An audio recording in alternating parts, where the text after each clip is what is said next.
उस समारोह में आमंत्रित थे। मेरी भी वहां पर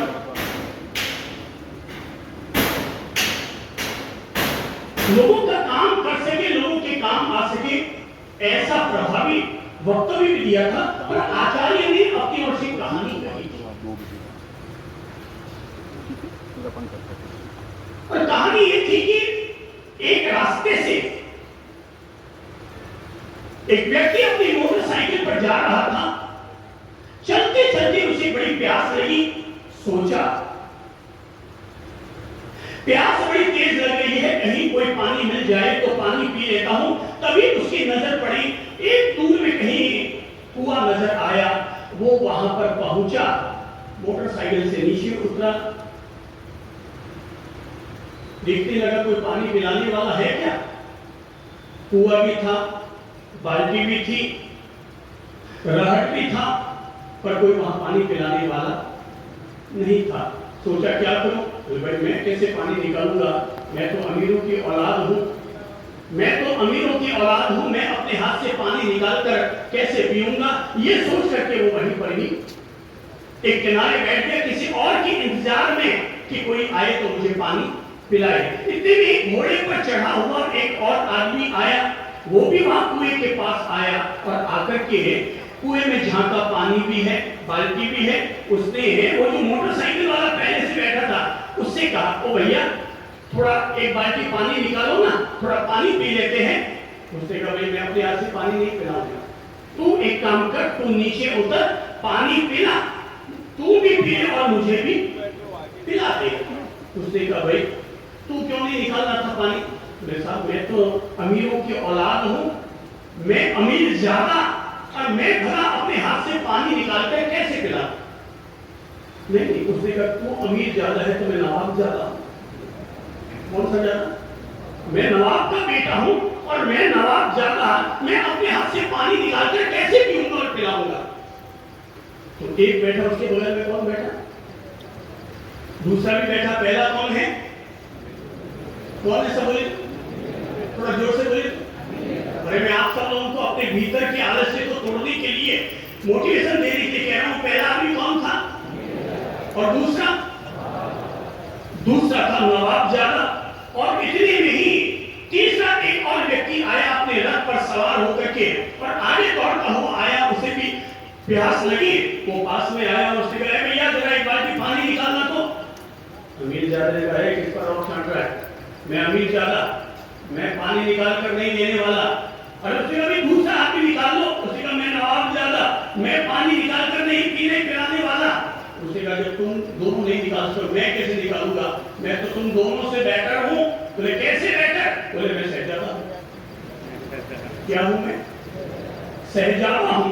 बोले अच्छा तुम शहजादे हो। अब वो भी लाइन पर आकर के बैठ गया। बाल्टी पास में, कुआं पास में, डोरी पास में, निकालने का सामर्थ्य भी खुद के पास में है, मगर फिर भी सारे के सारे प्यासे। किस वजह से? ये आलसियों की औलाद, ये आलसियों की औलादें हैं सब, कि जिनके घर में पैसा तो खूब हो गया मगर फिर भी काम चोर है, काम करने की आदत नहीं है, इसलिए अपनी प्यास भी खुद अपने हाथों से बुझा नहीं सकते। तीनों वहीं पर बैठ गए। इतनी में ही साइकिल पर चलता हुआ आदमी आया और वो जैसे ही साइकिल उसने देखा कि कुआं पास में है, झट से उसने साइकिल रोकी और बाल्टी उठाई पानी पीने के लिए। जैसे ही वो बाल्टी उठाई कि तीनों एक साथ चिल्ला पड़े, क्या बोले होंगे, ओ भाई जरा हमको भी पिला देना, थोड़ा पानी हमें भी पिला देना। उसने सोचा कि यार तुम तीनों बैठे हो और पानी अपने आप निकाल कर नहीं पी सकते थे। उसने कहा भाई हम कैसे निकाल कर पी सकते?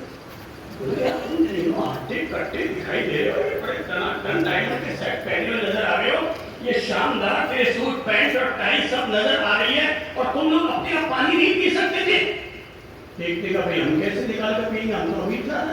दूसरे का मैं नवाब ज्यादा, तीसरे का मैं शहजादा। उसने कहा बाल्टी डाली कुएं में, पानी निकाला और दोनों हाथ ऊपर उठा करके मस्ती से पानी पीने लगा। जब पूरा पानी पी लिया तो तीनों लोग खड़े हुए पानी पीने के लिए, पर वो ऐसा आदमी निकला, उसने जो बचा हुआ आधा बाल्टी पानी था वापस कुएं में डाल दिया। अरे वो तीनों एक साथ खड़े हुए चिल्लाने लगे, अरे तुम कैसे आदमी हो, हम तीनों प्यासे बैठे हैं और तुमने बाकी का आधा पानी कुएं में डाल दिया। बोले मेरे हाथ का पानी तुम्हारे काम नहीं आएगा। बोले क्यों? बोले तू अमीर ज्यादा है, तू नवाब ज्यादा है, तू शहजादा है, मैं तुमसे बड़ा ज्यादा हूं। बोले तू कौन सा ज्यादा है? साइकिल छाप आदमी और कह रहा है कि मैं तुमसे बड़ा ज्यादा। बोले मैं हराम ज्यादा।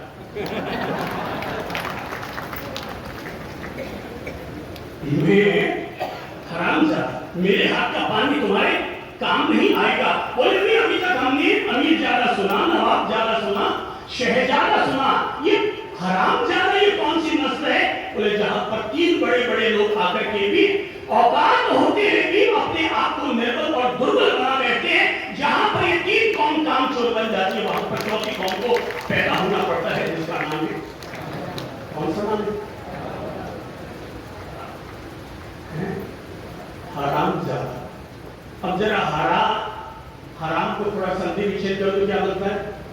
हरा प्लस आम, अर्थात अगर अपने आम को पकाना है, अपने इस हरे आम को अगर रत्नागिरी का पीला आम बनाना है, तो हम सब लोगों को काम के लिए लगना पड़ेगा। अपने आप में फैसला करना पड़ेगा, मैं वो नस्ल नहीं बनूंगा जो कहलाती तो अमीर ज्यादा है, कहलाती तो है नवाब ज्यादा, कहलाती है शहजादा, पर एक बाल्टी पानी पीने की भी जिसमें हिम्मत नहीं है, ताकत नहीं है, औकात नहीं है। ऐसा आदमी बड़े बाप का बेटा तो बन जाएगा, पर वो क्या काम का? अमीर आदमी का बेटा ही पैसे फालतू उड़ाता है, गरीब आदमी का बेटा उसे पता है कि उसने और उसके पापा ने कितनी मेहनत करके पैसा कमाया है, और तब कहीं जाकर उसे पता चलता है कि मुझे अपने पैसे का कैसे सदुपयोग करना चाहिए। आज की तारीख में लोग बेटे घर का खाना भाता नहीं है, और झट से रात को 2 बजे भूख लग जाए तो ऑनलाइन बुकिंग करते हैं, और रात को 650 रुपया लेकर जाता है, आपको पिज्जा देकर जाता है। सुबह आप उठते हैं तो पता चलता है कि हमारे घर के हरामजादे ने क्या किया, 650 रुपया हमारे फूंक दिए। अरे मैं मेरे 2 पैसे बचा रहा था कि इस महीने में मैं मेरे लिए और मेरी पत्नी के लिए एक साड़ी लाऊंगा, और अपने फटे हुए साल भर से जो जूते पहन रहा हूं उन जूतों को बदल कर मैं नए जूते लेकर आऊंगा, और लाऊं कहां से? ये तो एक रात में पिज्जा खाने में मेरे 750 रुपया उड़ा देते हैं। ये अमीर ज्यादा, नवाब ज्यादा, शहजादा, चौथी कौन सी? हराम ज्यादा। ये हालांकि अपन लोग हल्के रूप में इसका उपयोग करते हैं, एक तरह से ये गाली ही है, और मैं इसको इस शब्द को भी मैं सम्मानपूर्वक इसलिए उपयोग कर रहा हूं ताकि हम सब लोगों के भीतर रहने वाला आलस्य हमसे छूट सके।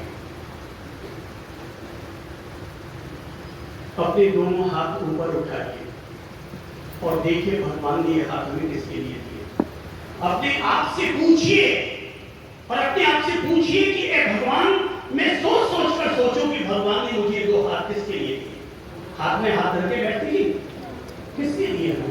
हमें हाथ किसके लिए दिए? भगवान ने हाथ में हाथ रखकर बैठने के लिए, किसके लिए दिए हैं? बोलो किसके लिए? काम करने के लिए दिए। ये 2 पांव हमें किसके लिए दिए? टांग पर टांग रखकर बैठने के लिए। किसके लिए दिए भगवान ने हमें पांव? सावधान, कुर्सी पर बैठे रहना दिन भर ये सुखदायी तो हो सकता है, पर कभी भी इसका कोई परिणाम नहीं होता। परिणाम तो तभी होगा जब हर आदमी अपनी कुर्सी के मोह को छोड़ेगा और इस कुर्सी के पद का सदुपयोग करने के लिए अपनी टांगों का उपयोग करेगा। अगर कोई व्यक्ति, जिस व्यक्ति को भगवान ने हाथ और पांव दिए हैं, और वो व्यक्ति अगर 1 गिलास पानी भी खड़ा होकर पीने की हिम्मत नहीं रख रहा है, उसमें भी अगर आलस से खाता है, तो मैं कहूंगा ये आलस से खाना उस परम पिता विधाता का अपमान है जिसने हमें काम करने के हाथ पर पांव दिए।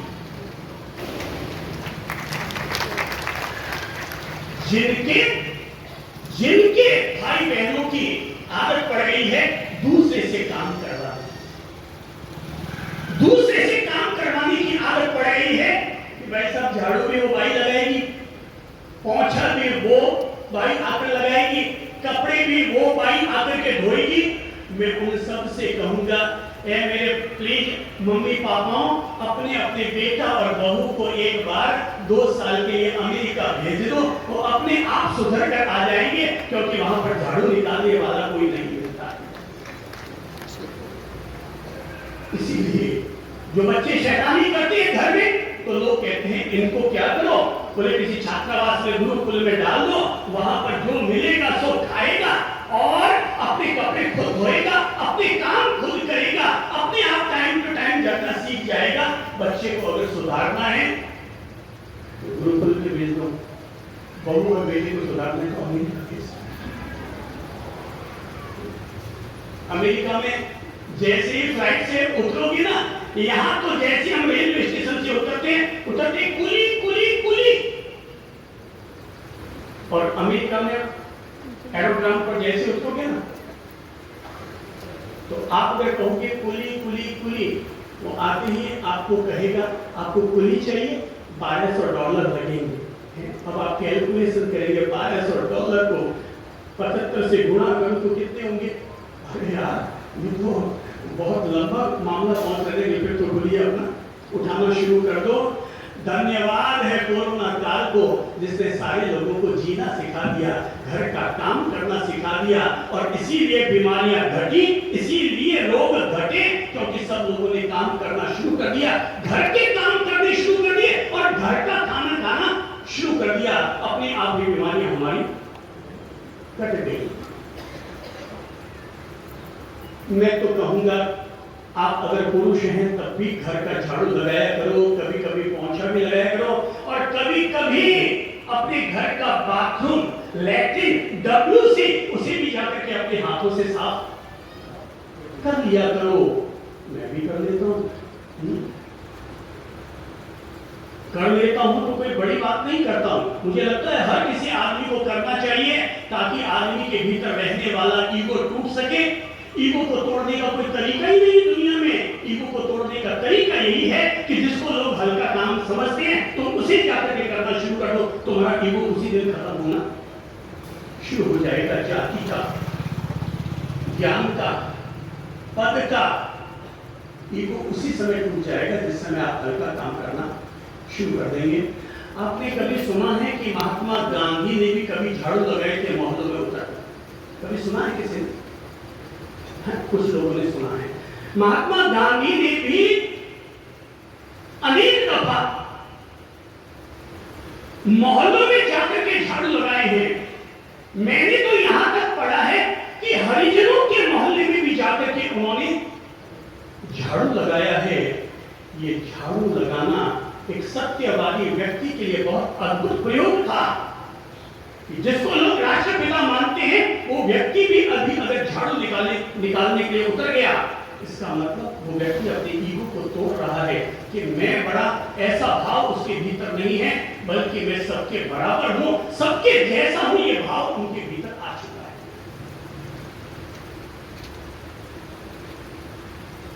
मेरे प्यारे प्रभु जी, जीवन में तरक्की करने के लिए, आगे बढ़ने के लिए, साधना को सफल करने के लिए एक चीज को छोड़ना जरूरी है, और वो है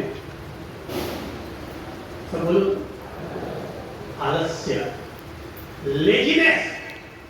कभी भगवान महावीर ने कहा था कि जीवन क्षणिक है, आलस्य मत करो। Life is short, don't lazy. Life is short, don't be lazy. जीवन बहुत छोटा सा है, ये आलस्य करने के लिए नहीं मिला है, बल्कि अपने आप में कुछ काम करने के लिए हमें ये मिला है। ये 2 हाथ, ये 2 पांव हमें काम करने के लिए हमेशा प्रेरित करते हैं, और इन हाथों और पांव में अगर हम ऊर्जा रोज भरा हुआ रखते हैं, ये हाथ और पांव हमें जिंदगी भर हमेशा साथ देते रहेंगे। कभी आपने अपने जीवन में अगर चींटी को चलते हुए देखा हो, तो मैं कहूंगा जितने लोग आलस्य खाते हैं, वे लोग कभी चलती हुई चींटी के पास जाकर बैठे और देखे वो एक कण के लिए कितनी मेहनत करती है। चींटी कितनी मेहनत करती है, कल्पना कीजिए, चींटी कितनी मेहनत करती है।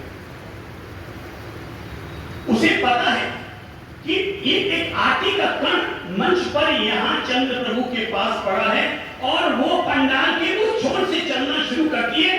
उसके पांव कितने बड़े, चींटी के पांव कितने बड़े, आप ही देखते कितने बड़े, उसके हाथ कितने बड़े, आपके हाथ कितने, 1-1 मीटर के कितने हाथ पांव हैं उसके, हमारे नाखून से भी छोटे, नाखून के अग्रभाग से भी छोटे। और उस चींटी को देखो और चींटी को देख करके मेहनत करना सीखो। एक चींटी दिन भर मेहनत करती है, एक चींटी दिन भर मेहनत करती है, सुबह से लेकर रात तक। वो वर्तमान के लिए भी मेहनत करती है, वो भविष्य के लिए भी मेहनत करती है, वो आज अपने वर्तमान को संवारने के लिए भी मेहनत करती है। और फिर कहीं कोई बारिश का मौसम ना आ जाए तो उस खतरे को भांपते हुए वो अपने भविष्य के लिए भी अपने उस छोटी सी मिल में ले जा करके आने वाले समय के लिए 2 महीने का राशन उसकी व्यवस्था कर लेती है। चींटी से सीखो, मेहनत करना सीखो। और जिस व्यक्ति ने सीख लिया किसी को चींटी को देखकर, तो मुझे लगता है उस आदमी के लिए चींटी से बढ़कर न कोई गीता है, न कोई आदम है, न पिटक है। जिसने उसको देख करके प्रेरणा ले ली, मोटिवेशन ले लिया, वो आदमी निश्चित तौर पर मेहनत करना सीख गया। कोई अगर उससे पूछे कि स्वर्ग क्या है और नरक क्या है, ये शब्द तो सबने सुना है। क्या शब्द सब, स्वर्ग क्या है और नरक क्या है? तो मैं इसकी बिल्कुल सीधी सरल व्याख्या दूंगा। मैं स्वर्ग और नरक को आकाश और पाताल के साथ नहीं जोड़ता। मेरी समझ से स्वर्ग और नरक ये दोनों ही जीवन जीने की अलग अलग दशा का नाम है। इंसान के जीवन जीने की शैली के 2 अलग अलग दिए गए नाम है। नरक यानी सबसे निचला स्तर और स्वर्ग यानी सबसे ऊंचा वाला स्तर। तो क्या है स्वर्ग, क्या है नरक? तो मैं कहूंगा आलस्य भरी जिंदगी जीना, इसी का नाम है नरक। और उद्यम से भरी हुई जिंदगी जीना, इसी का नाम है स्वर्ग। क्यों?